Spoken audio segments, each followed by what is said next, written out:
Hi and welcome back to my film and TV channel. Yes, we have another one, don't we? Predator Badlands, so another in the franchise. Yes, a franchise that I've quite liked and got a bit bored with at times. But of course, I think this is the ninth one. Well, yeah, it's the ninth instalment, of course, in the Predator franchise.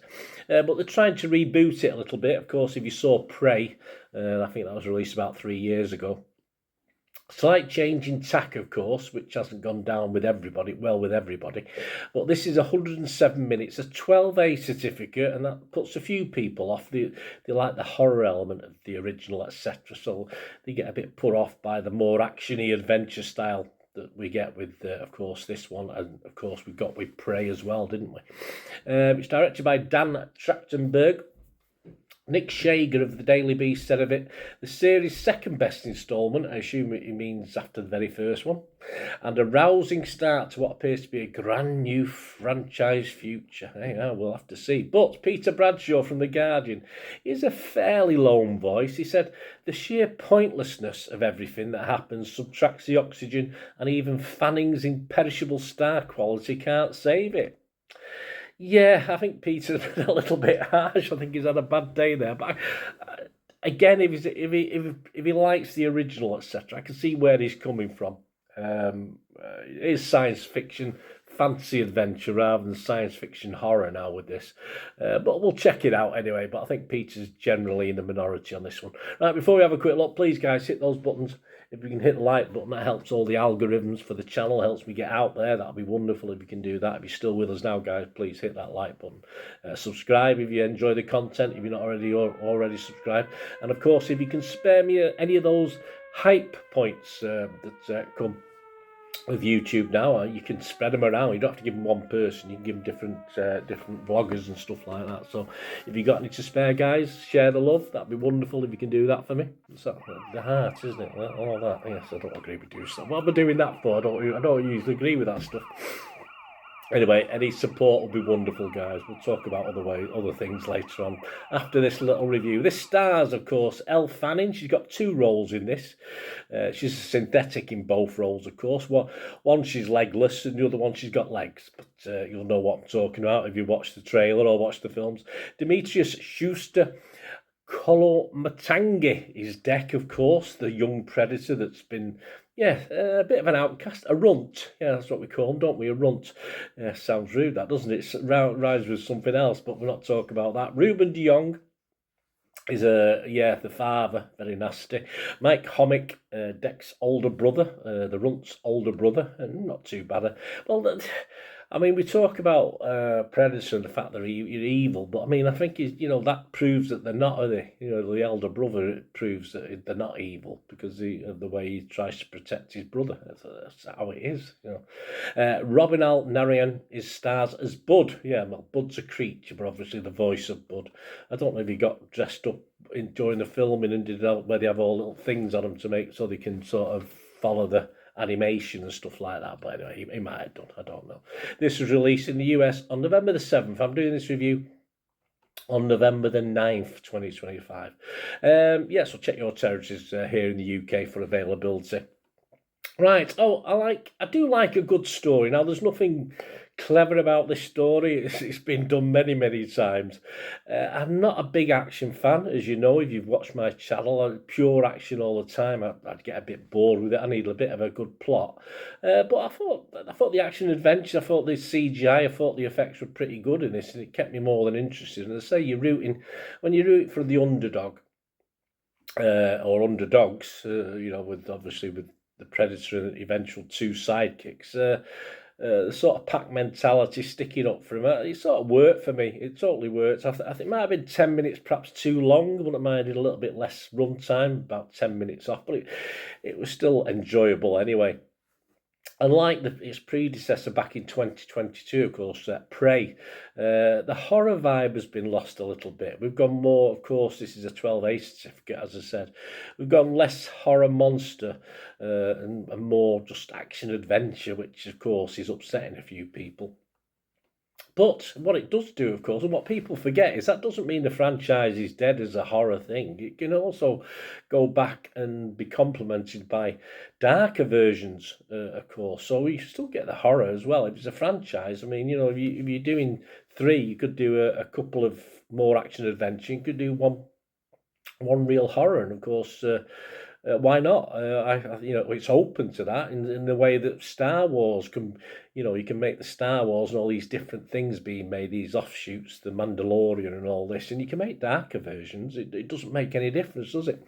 And I think the reluctant buddy humour works as well, of course, mainly by Elle Fanning's superb in this. There's a little bit of animation, fun, of course, with Predators, much you can do with that horrible mouth. I mean, you're a bit stuck on what you can do as far as facial expressions and reactions, but it tends to work okay.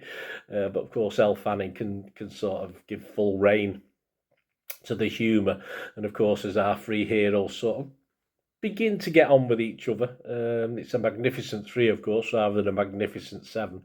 But it's it's just the humour's fine. It's not too much. It's just enough, really. And sort of did make me smile a couple of times. Certainly, what Elle Fanning was getting up with. Total Films Jordan Taylor said, "Predator Badlands may irk traditionalists, but it's a big swing that just about works. The odd couple dynamic between Elle Fanning's busted synth and the more human Yuktja adds laughs to the usual lacerations for a fun, propulsive, off-world action adventure." Yeah, I couldn't have said it any better, Jordan. I totally agree with you, mate. Nick de Semelin from Empire Magazine liked it. He scored 80 out of 100. He said, "If you can get on board with the paradigm change, this is an amped-up rock gig of a movie and the most fun Predator since the original." There you go. Nick, again. I always liked the underdog. I mean, Arnie was the underdog in the original, wasn't he? And of course, Deck is the underdog in this. So, yeah, and we can get behind them, even though they're totally different characters. The characters are total paradigm change, as Nick noted there. Of course, this was coming, or it did come, of course, if you go back to 2022 Prey. And so this isn't a total change of direction, a sort of tweak, if you like, to that direction. One more investable predator, perhaps, but that doesn't make a total change in society, predator society, does it? There's plenty left in Deck and the species itself, good and bad, evil and perhaps not so evil. So we'll see how all that ends. Many believe Elle Fanning steals the show. To some extent, she does, but it's, every great sort of partnership, 48 Hours, all these buddy films, there's always going to be someone less in it, but that doesn't mean it's anything wrong with that. And of course, we get a trio in this. It ends up as a trio rather than a duo. There has to be a favourite. Yes, and of course, Elle being the more human as a synth, and those legs as well. Those legs of hers kick ass too, don't they? You'll know what I mean if you watch the film. But that was quite funny. There's one section a bit like Wallace and Gromit. The trouser one. Remember that Wallace and Gromit when he had the trousers, the metal trousers, doing things. It was reminded me of that as towards the end of the film. Listen, there's no doubt that this tiring franchise, and I think it has been given up a kick up the bum with Prey and now this one.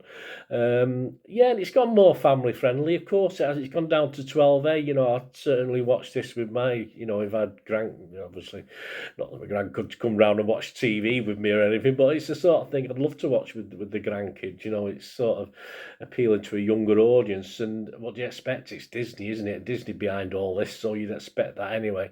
But as I said, there's always room for darker versions of this, so don't give up on it totally if you're really into the horror side of it. I'm sure there can be a darker element, of course, as in the actual graphic novels and the comics and stuff like this. So there's always room for that, but it doesn't detract from this being a good watch as well. What are others thinking? Well, 86% of Rotten Tomatoes critics are positive, 158 fresh, just 28 rotten. The consensus of the website, director Dan Trachtenberg continues to take the Predator franchise in exciting new directions. I mean, you can go all over the place, can't it? Lighter, darker, younger, older, whatever. A rollicking adventure that transforms one of the cinema's most iconic brutes into a hero worth rooting for. Yeah, and they still don't totally like him, and I don't still totally like him. But yeah, he's someone you're sticking up for.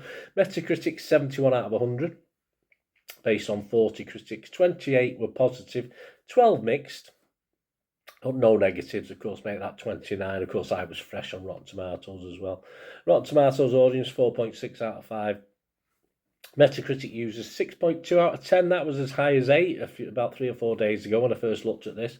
Well, it's down to 6.2 now, which is a bit disappointing.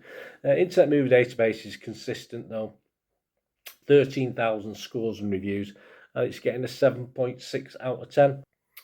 For me, yes, I will give this a good score. Yeah, a good score. I enjoyed it. I say it's not, as I say, I'm not totally into lots of action, but it was fine. It was a reasonable balance of action.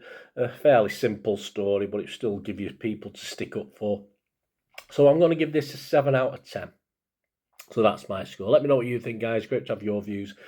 Contact me through YouTube here, guys, or you can contact me through my various socials if you need to know where they are and who they are, of course. And if you want a shout out, on the channel, or you want to help sponsor the channel if you like the content, get a shout out or sponsorship, etc., you can do those things, and all you ever have to do to find out how is to keep watching and listening.